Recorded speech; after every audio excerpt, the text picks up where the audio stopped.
Hey guys, what's up? It's Rygar the Destroyer, and today we're going to be taking a look at the Target exclusive Clone Pilot Hawk from the Star Wars Black Series. Now, as always, if you like this video and want to see more, go ahead and hit the subscribe button. It's free, and it really helps out the channel. So anyway, let's go ahead and take a look at his packaging. Here it is. As you can see, it is a copy of the early Clone Wars packaging, and I am just so nostalgic for this time period. I really love that Hasbro decided to give this packaging a try again. When you flip it around onto the back, there's really nothing on here or anything, just says the character's name. So let's go ahead and get back to the figure itself here. Now, Hawk stands at 6 inches tall, so he's right in scale with all of your other Black Series figures, and he does come with one accessory, and that is his blaster here. Now, as you can see, it's the same one that we've got before. No paintwork or anything on there, but it is nicely detailed. Because, you know, I love the clones and I like to be harder on them just because they're my favorite. I really wish that they had done a dry brush or something on here, but it's not a huge deal. When we get back to the figure itself here, it is kind of a weird mashup of different Clone Trooper parts with some new ones added on. As you can see here, they've done a new helmet sculpt here, which I really do love to see. Every time that they add a new piece to the bin, I always figure there's even more characters that they can repaint it and kind of use all of these parts to kit bash together. So that's really cool. And I do actually like this Clone Pilot design quite a bit.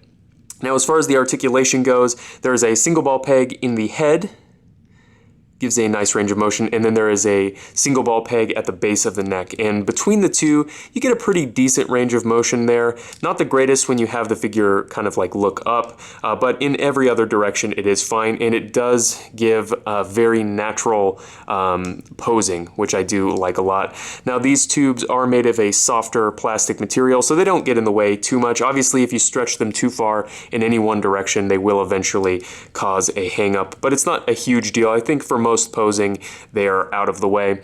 Here at the shoulder, he does have a ball hinge, gives him up to about a 90 here. They do swivel 360. He has a bicep swivel, double jointed elbows, which give over 90 degrees. So this is the improved version of the arms, which I do like to see. Then he's got a hinge at the wrist with a swivel.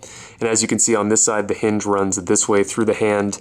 And on this side, it runs this way through the hand. So that is nice for posing with blasters. Here at the waist, he's got what feels like a single ball peg, a decent range of motion there, no complaints at all. Then he's got T-jointed hips, not the greatest range out to the side, but enough to get most poses done. Then they do kick forward, and when you kick the armor off to the side, you do get a fairly decent range there, which is nice. There is a thigh swivel, which is nicely hidden in there.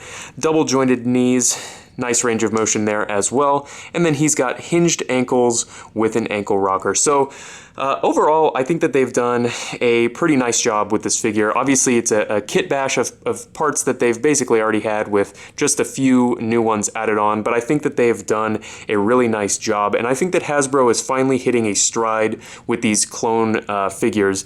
They're using the improved parts to improve over the original Clone Trooper figures articulation, which I really appreciate, and they're giving us a lot more variety in the characters that they're selecting as well. I mean, this guy is not in many episodes of the Clone Wars, so it's pretty exciting to get kind of a more of a background character added into the Black Series lineup. So overall, I do recommend this figure. I will say that because it's a Target exclusive, it is hard to get your hands on, and so it's hard to give it a 100% recommendation because most of you will probably have to buy this off of a scalper, unfortunately, just because of the way that Target operates. So anyway, if you have any comments or questions, please leave them down in the comments section below, and I guess I'll see you later.